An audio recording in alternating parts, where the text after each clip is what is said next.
आता मजा आली, फक्त पंजा दाखवू नका जाऊ. हे सगळ्या पक्षाचा मोर्चा आहे. हा काही आम्ही प्रहारचं बोर्ड लावलं नाही भाऊ, आमच्या पार्टीचं बोर्ड लावलं नाही, कारण शेतकरी सगळ्या समाजाचा जातीचा आहे. मी बरंच बोलत असतोय आणि आज आम्हाला बाळासाहेबाला ऐकायचं आहे. 14 तारखेला आंबोडा गावी, इथून जवळ आहे ना आंबोडा, माहित आहे का? येणार आहे का तुम्ही? काय हो म्हणता, जसं देवेंद्र फडणवीस हो म्हणते तसंच मोदी साहेबांचं भाषण होतं बाळासाहेब. 14 तारखेच्या 14च्या जाहीरनाम्यात त्यांनी सांगितलं 50% मुनाफा लेकर भाव देंगे. भाई और बहनों, अब किसान के भी अच्छे दिन आएंगे. मेरे किसान को 50% मुनाफा लेकर भाव मिलेगा, दाम मिलेगा. आता भाई बहीण पयालीन हे एकटेच राहिले राव, पैसे देतात. 15% नफा भेटून नाही राहिला. 15% सोयाबीनचे भाव आमच्या राज्य सरकारनं शिफारस केली 7,000 रुपये भावाची. किती भावाचे? 7,000 म्हणजे 15% नफ्यानं. समजलं का तुम्हाला? 15% नफा. साधा आमचा बायतो कॅन्टीन वाला भजे काढतं आणि सकाळचा चहा पेतं पाचतं, तोही 100% नफा घेतो. घेतं का नाही घेत? त्याचा धंदा एका दिवसाचा आणि आमचा धंदा 8 महिन्याचा. 8 महिन्याचा धंदा आहे. त्याच्या धंद्याने आम्ही पाहतो आहे 100% नफा भेटत. त्याच्या भज्याचे भाव तो सांगते, पण 8 महिने टिकून आमचे भाव आम्ही सांगू शकत नाही. तो आमच्या जिंदगीवर काही कामाची नाही. कारण तुमची जात आहे, धर्म आहे, पंथ आहे, बंजारा आहे, माडी आहे, तेली आहे, पाटील आहे, भोई आहे, धनगर आहे, उरलेले राष्ट्रवादी आहे, शिवसेना आहे, मनसे आहे, सहार आहे, बच्चीपुरचा आहे, त्याचा आहे, याचा आहे. म्हणजे ती या मायची खटखट मेलं सगळं. तुम्हाला एकत्र करणं म्हणजे, शेतकऱ्याला एकत्र करणं म्हणजे असं वाटतंय का सगळेचे 4-5 वाघच पकडून आणणं आहे का? कठीण आहे. कारण हे जाती पाती धर्मात सगळ्या ह्याच्यात गुंतलेले लोक गटात तटात. तो मगा एक जण भेटला, तो गट येत असेल तर आम्ही येत नाही. म्हटलं मर दोघे लोक येऊ सहाय हो. कारण ग्रामपंचायत मध्ये 2 गट असतं गावात. हा गट सोबत आला का दुसरा येत नाही. आमचे चव्हाण साहेब होते ना, त्यांना रेंगी आणली. कुठे गेले ते चव्हाण? जय चव्हाण, टाळ्या वाजवत त्याच्यासाठी. काय रेंगी हाकलली राव, मस्त जोडी आहे, एकदम फसला. चव्हाणने आम्हाला रेंगीवर बसवलं आणि जाती पातीचं नाटक सगळं तोडून टाकलं. मैं किसान, बस गर्व से कहो हम किसान है, इस देश की शान है. आणि सोयाबीन 15% नफ्यानं 7,000 रुपये भाव भेटले पाहिजे. राज्य सरकारनं शिफारस केली, या सरकारनं शिफारस केली 7,000 रुपये भावाची. आणि केंद्रानं जाहीर किती केले बघा? 5,000. म्हणजे 2,000 कमी दिले का नाही दिले? म्हणजे 15% नफा भेटला का तुम्हाला? नाही भेटला. आता 5,000 किती टक्के सोयाबीन खरेदी केली हो? फक्त 20% खरेदी केली. बाकीचे 80% सोयाबीन 3,500 रुपये भावानं विकावं लागले. एका एकरात 5 क्विंटल मग म्हटलं तरी 15,000 हाती आले. एका एकरातलं दिवसाचं एका माणसाची रोजी पकडली. 8 महिने सोयाबीनला लागले, 80,000 गेले आणि 15,000 आले. वाजवा काड्या, वाजवतात. तुमचा नेता म्हणून तसं करून चाल, कुठेही नेऊन टाकणं आम्ही भरायला तयार. आम्ही विचार केला पाहिजे, अभ्यास केला पाहिजे, मग समोर केलं पाहिजे. आणि म्हणून तुम्हाला आता मी त्यांना जायचं आहे. मी नंतर बोलणारच आहो, पण तुला मी आता काय मला रोज तोच धंदा आहे. हे मस्त गट गट ऐकते जशी म्हैस पाण्यात बसली. इथून गेले का झाले, चहा मारला का पयाले. आमचा मोठा वादा आहे गावातल्या लोकांचा. हे आता लगेच इथं जे जे हे असे कॅमेरे जाईल, मग याच्या नेत्याचा फोन, का रे तू कसा काय गेला रे? इथं 2 संजय भाऊ आहे, एक खासदार संजय भाऊ आहे, एक आमदार संजय भाऊ आहे. एक ते अर्धे आमदाराचे लोक असतात, अर्धे खासदाराचे. मग आमचे कोण आहे बे इथं? शेतकऱ्याचे आहे का नाही? तुम्ही कोणत्याही पक्षात राहणार बे बाबा, कुठेही राहा, सकाळ मत मारा कोणाले. पण मी काय म्हणतो, शेतकरी जेव्हा मोर्चा असं सगळं बाहेर, मैं किसान हूं, बस मैं मजदूर हूं. बरोबर आहे का नाही? कानान वाना मी गेल्यावर शिल्प्या पाडा, बारीक बारीक. तर आंबोडा गावला तुम्हाला यायचं आहे 14 तारखेला. येणार का नाही येणार? मालाबाई कुठे गेली? तू येणार आहे का? पक्का? मला दिसली पाहिजे तिथं. आणि तू हे भाषण ठेवलं मी तिथं. हा पक्का आहे. ते एक तर झाली रागिनी तयार. एक रागिनी काफी आहे. आणि मला वाटते 14 तारीख जर कसा आहे, मराठीच्या मुद्द्यावर दोनही भाऊ एकत्र झाले. बगर मोर्चाचा सरकारनं निर्णय घेतला का नाही घेतला? घेतला का नाही घेतला? मग आपलं गर्दी झाली तो मेरे को चलने की जरूरत नहीं, फडणवीस खुद चलकर आएंगे. यार इतने लोग जमा हो रहे फडणवीस, बरोबर आहे का? तुम्ही जर आलेच नाही तर मला काय पूजा शेंदूर लावायला येणार आहे का? सरळ गोष्ट आहे. जितने ज्यादा दम है उतनी कामगिरी बढ़िया है. अगर दम ही नहीं है तो फिर मजा नहीं है. आणि तुमच्या येण्यानं महत्व आहे भाऊ. तुम्ही आले पाहिजे याच्यासाठी ही सगळी कसरत आहे. मेंढपाळाचा मुद्दा असेल, मच्छीमारांचा असेल. आम्ही त्या दिवशी मेंढपाळाच्या ह्याच्यावर गेलो वाड्यावर. त्यांनी काय असं एक हे असं तळवाय ना, हा पांढरा पिवळा असं पाल टाकून देऊ.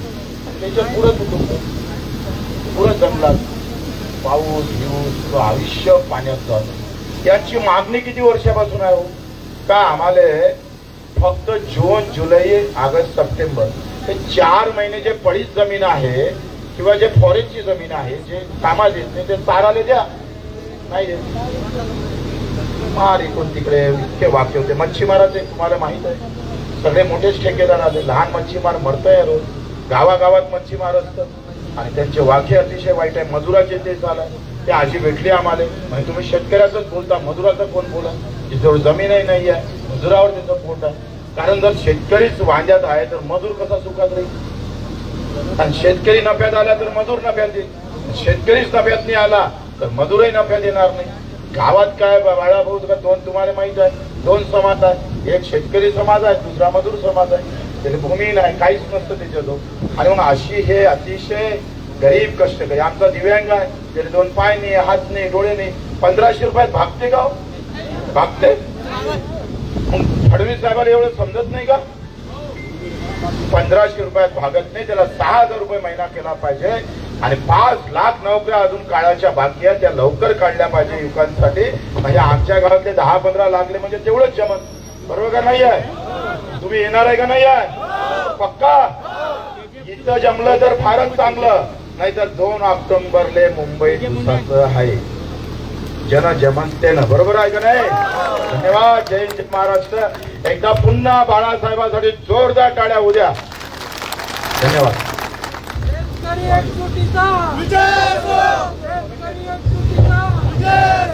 सन्माननीय बच्चूभाऊंना विनंती करतो की त्यांनी मनसेचे नेते बाळासाहेब नांदगावकर यांचं पुष्पगुच्छ देऊन स्वागत करावं. बोल भारत माता की जय जवान, जय जवान. शेतकरी एकजुटीचा, शेतकरी एकजुटीचा. धन्यवाद. बाळासाहेब नांदगावकरांना विनंती करतो की त्यांनी आपलं मनोगत व्यक्त करावं. शेतकरी माझा भगिनी भागवत जरा मोठ्या आवाजात बोला ना. छत्रपती शिवाजी महाराज की, डॉक्टर बाबासाहेब आंबेडकरांचा, शेतकरी राजाचा. सन्माननीय बच्चूभाऊ, बऱ्याच वर्षांनी मी तुमचा आवाज ऐकला. मी तिकडून येताना त्यांचा ऐकला आणि मला बच्चूभाऊंची आठवण झाली. कारण विधानसभेत आम्ही असेच लढत होतो. हे विरोधी पक्षात, मी विरोधी पक्षात. आणि खूप बरं वाटलं. बच्चू मला एवढा नाही आवडतो, त्या दुश्मनांसाठी कडू आहे. अन्याय लढण्यासाठी कडू आहे, पण न्यायासाठी गोड आहे. आणि म्हणून एखादा माणूस शेतकऱ्यांसाठी 7 तारीख पासून पापडपासून जी पदयात्रा चालू करतो ती 14 तारीख पर्यंत, हे खरंच कौतुकास्पद आहे. मी राज साहेबांना सांगितलं, साहेब बच्चू कडू हा आपलाच आहे पूर्वीपासून. तुम्ही त्याला तालुकाध्यक्ष केला होता. तिथून त्यांनी प्रवास स्वतःचा जो चालू केला तो त्यांनी थांबवला नाही. आणि तो एवढ्यासाठी त्याचं आयुष्य तो शेतकऱ्यांसाठीच व्यतीत असतो. आणि म्हणून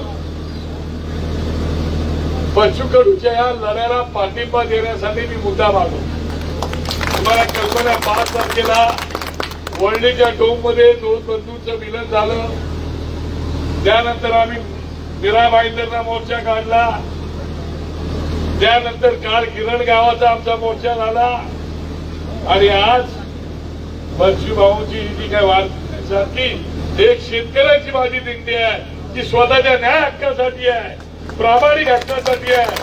आणि ती त्यांचा हक्क त्यांना मिळाला पाहिजे यासाठी ते लढताय. आणि म्हणून बच्चू भाऊ हे त्याचा पाठीचा कणा एकदम ताठ आहे. ताठ कण्याचे आणि लढाऊ पाण्याचे माझे जोडीदार आहेत ते. आणि म्हणून मी बच्चू भाऊवरती नेहमीच प्रेम करत आलो. 40-45 वर्षे आमची राजकारणात गेली. बच्चू भाऊचं जेव्हा जेव्हा विधानसभेत भाषण केलं ते केवळ शेतकरी आणि शेतमजूर हा विषय सोडून त्यांनी कधीही मांडला नाही. तुम्ही माझ्या कानाने ऐकलं, डोळ्यांनी पाहिलेलं आहे. आणि म्हणून ज्यावेळेला हा माणूस आज पाऊस पाणी काही न बघता शेतकऱ्यासाठी पायी पायी फिरतोय वणवण, अशा माणसाला पाठिंबा द्यायलाच पाहिजे. मध्यंतरी बच्चू भाऊने फोन केला होता तर बच्चू भाऊ तुम्ही पण त्या मराठी माणसाच्या एकजुटीला आशीर्वाद देण्यासाठी या. ते म्हणाले भाऊ मी नक्की आलो असतो, पण माझी कर्ज मुक्तीची दिंडी चालू आहे, 7-12 कोरा करण्याची दिंडी चालू आहे. त्या दिंडी मला पुढे मला येता येत नाही, पण माझ्या शुभेच्छा तुमच्या सोबत आहे. आणि म्हणून साहेब बोलले अरे तो जरी आला नाही तरी त्यांनी शुभेच्छा आपल्याला दिलेल्या आहेत. तो आता प्रत्यक्ष तिकडे जा आणि बच्चू कडू ना आणि शेतकऱ्यांना शुभेच्छा दे. आणि हा राज ठाकरे त्यांच्या प्रत्येक लढ्यात त्यांच्या सोबत आपल्याला शब्द येतील. आणि म्हणून आलोय. काय तुझ्या मागण्या? महाविकास आघाडीचं सरकार होतं, महायुतीचं सरकार होतं, पण आता युतीचं सरकार आलं. 7-12 कोरा करतो म्हणून तुम्हीच अधिवेशनामध्ये घोषणा केली होती, जाहीरनाम्यांमध्ये घोषणा केली होती. 2024 साली आता परत ती घोषणा केली होती. तो होत का नाही? शेतकऱ्याची चूक काय? म्हणजे मतांसाठी तुम्ही लोकांना मूर्ख समजता. म्हणून मी नेहमी एक गोष्ट सांगतो, मुद्दाम गोष्ट तुम्हाला सांगणार आहे. एक पुढारी असतो, तो पुढारी असा रात्रीचा म्हणजे गावामध्ये निवडणूक असते, निवडणुकीच्या सभेला जातो. रात्रीची वेळ असते, सभेला उभा राहतो. तो भाषणात करतो, अरे बाबा तुमच्या गावाला येताना मला एवढा त्रास झाला, पण काय हरकत नाही. आता या ठिकाणी बच्चू भाऊ उभे आहेत, आमच्या पक्षाचा माणूस आहे, याला तुम्हाला निवडून द्यायचं आहे. तुम्ही देणार की नाही निवडून? ते गावची लोक म्हणून नाही आम्ही बच्चू भाऊला निवडून देतो. नाही, बच्चू भाऊला निवडून द्यायचं. म्हणजे हो बच्चू भाऊला देणार आहे. पण मी आज तुम्हाला सांगतो, मी राज्याचा वित्त मंत्री आहे, फायनान्स मिनिस्टर आहे. तुम्हाला तुम्ही जे मागितलं नाही ते मी तुम्हाला द्यायला आलो आहे. लोक पण जरा रात्रीच्या वेळा अचंबित होतात, त्याने आम्ही काय मागितलंय नाही आणि काय देणार आम्हाला. त्यामुळे तुम्ही चिंता करू नका. तुमच्या गावाला जी एक नदी आहे ना, त्या नदीवरती मी पूल बांधून देणार आहे. कारण लोक एकदम शांत, काय बोलत नाही, काय वाजवत नाही. काय झालं? मी राज्याचा मंत्री आहे, चावी माझ्या हातात आहे, नदीवर पूल बांधून देणार आहे. तर तुम्हाला माहिती रात्री जेवढा गावात खेड्याकडे आपलं थोडंसं चालतं. एकदम एक शेतकरी उठला, तुम्हाला हो मंत्री महोदय तुम्ही बोलता म्हणून नाही, पण आम्ही बच्चू भाऊला निवडून देणार आहोत. पण तुम्हाला माहिती नाही का? तुमचं काय आमच्या गावाला नदीच नाही. मी तसं सांगायला आलेलो नाही बच्चू भाऊ. तुम्ही ज्या 17 मागण्या केल्या त्या अत्यंत योग्य आहे. तुम्ही 7 बारा कोळा करण्याची मागणी केली. दिव्या गॅससाठी आरक्षण मागितले तुम्ही. पीक विम्याला सरकारने पैसे द्यावेत. हा पेरणीचे कापडी ते द्यावेत. शेतीमालाला जास्तीत जास्त भाव द्यावा. वीज तुम्ही द्यावी दिवसाची. एवढ्या योग्य मागण्या 17च्या 17 मागण्या. आणि म्हणून या मागण्या अत्यंत योग्य. काल मी तुमचं पॉम्पलेट होतं ना ते साहेबांना रात्री 1 तास साहेबांकडे बसलो होतो. मला फोन लावून करणार होतो तर तेवढं त्यांचा एक फोन आला ते निघून गेले. ते सगळं पॉम्पलेट तुमचं वाचलं 7 बारा कोरा वगैरे. तेव्हा नंतर मला बच्चूला फोन लावून दे. मी बच्चूशी बोलत सुद्धा. आणि मग अशा प्रकारची ही जी लढाई आहे ही लढाई तुमच्या हक्काची आहे सन्मानाची आहे. आणि त्या लढाईला आमच्या सारख्या कार्यकर्त्यांनी सहभागी व्हायला. मी पण शेतकरी आहे. मी रायगड मधला शेतकरी आहे. मी पूर्ण शेतकरी आहे. जमीन तुमला सगळ्या गावाकडे. मुंबईत जन्म झाला तरी आई वडिलांनी शेती करायला शिकवलं. आणि म्हणून मला वाटतं की अरे या राज्याचे राज्यकर्ते नेहमी सांगतात आम्ही शेतकऱ्यांची लेकर आहोत शेतकऱ्यांची लेकर आहोत. अरे मग देत का नाही? अडवलंय कोणी? तुमच्या हातात तिजोरी आहे. पण लोकांची फसवणूक करायची. लोकांना भूलताबा द्यायच्या. जाहीरनामे काढायचे. त्या जाहीरनाम्याचं काही करायचं नाही. म्हणजे ही तर शुद्ध फसवणूक आहे. आणि म्हणून मी आज ही दिंडी जी आहे त्या दिंडीला पूर्णपणे समर्थन देतो. शेतकरी राजा मोठाच आहे. त्या शेतकरी राजाने काय शिकवलं नाही का आम्ही मुंबईकर पण उपाशी राहू. त्याची आम्हाला जाणीव आहे. आणि म्हणूनच तुम्हाला पूर्णपणे जे जे सहकार्य आमच्याकडून लागेल ते पूर्ण सहकार्य देण्याचं आज ते आम्ही तुम्हाला देतो. तुमच्या दिंडीला पूर्णपणे आमचं समर्थन आहे. ते मी सांगितलेलंच आहे. त्याच्या पलीकडे आणखीन काय असेल तर निश्चितपणे आम्हाला सांगा. आम्ही तुमच्या सोबत आहोत. हे असं आश्वासन नाही देत आहोत आम्ही. हे अत्यंत प्रेमाने प्रामाणिकपणे निस्वार्थी बुद्धीने तुम्ही कोणत्याही पक्षाचे का असाना तुमच्या टॅगलाईन मध्ये आहे. तुम्हाला कोणाला मतदान करायचं त्यांना मतदान करा. पण या वारीत सहभागी व्हा आणि शेतकऱ्याचं कर्ज माफ करा. आणि म्हणून आज बच्चू भाऊ यांच्यासारखे लढवय्ये लोक हे विधानसभेत पाहिजे. हा निवडणूक नाही. त्याला खूप वेळ आहे. ते त्याच्या कर्तृत्वाने येतातच मोठे होतातच तुमच्या आशीर्वादाने. पण येणारा काळ हा तुम्ही लक्षात ठेवा. जो आपल्यासाठी लढाई करतो जो आपल्यासाठी रस्त्यावर उतरतो तो आपला आहे. साडी माळी केली कोणी महार सांबार भात जे कोणी आहे ते सगळे आपले मराठी आहेत. आणि मराठी शेतकरी आपला आहे. त्या शेतकरी राज्याचा विजय झाला पाहिजे. आणि म्हणून बच्चू भाऊंना आणि आपल्या शेतकऱ्यांना मी खूप मनापासून शुभेच्छा देतो. आणि शेतकरी राज्याचा विजय नक्की होणार. राज्याच्या मुख्यमंत्र्यांना नक्की बच्चू भाऊचा पाठिंबा द्यावा लागणार. त्याच्या मागण्या मान्य कराव्या लागणार. जेव्हा तुम्ही मुंबईमध्ये एखादा मोर्चा काढाल तेव्हा आता मी येताना माझ्या पार्टीला सांगितलेलं होतं कोणाला मी आपल्या म्हणता कधी येतो ते मला माहित नव्हतं. त्यामुळे मी आपला एक निरोप दिला फक्त एखाद्या मुलांना म्हटलं मी येतोय तुम्हाला निरोप दिला. त्याच्यामुळे कोणाला आमच्या लोकांना कळलं नाही. पण असो पण मुंबई जेव्हा तुम्ही कधी याल शेतकरी बांधव तेव्हा आम्ही तुमच्या स्वागताची वाट नक्कीच तिकडे पाहू. कारण ती तुमच्या हक्काची वाट आहे. आणि तिथं स्वागत करायला आम्ही सदैव तयार आहोत. तुम्हाला मनापासून बच्चू भाऊ आई जगदंबेची प्रार्थना करतो की तुम्हाला उदंड आयुष्य मिळू आणि माझ्या शेतकऱ्याला उदंड आयुष्य मिळू आणि त्याच्या मनातल्या सगळ्या इच्छा पूर्ण हो. धन्यवाद. जय हिंद जय महाराष्ट्र. यानंतर माननीय बच्चू भाऊ माननीय बाळासाहेब नांदगावकर हे पदयात्रेला प्रारंभ करणार आहेत. आपण सर्वांनी पुढच्या गावापर्यंत पदयात्रेत सहभागी व्हावं विनंती. शेतकरी शेतमजुरांचा शेतकरी शेतमजुरांचा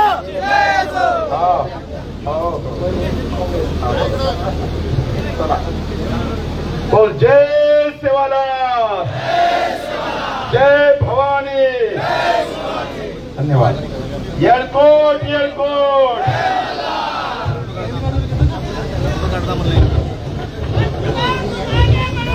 आपल्या शेतकऱ्यांसाठी लढणाऱ्या नेत्यासाठी एकदा घोषणा द्या. बच्चू भाऊ तुम आगे बढ़ो. बच्चू भाऊ तुम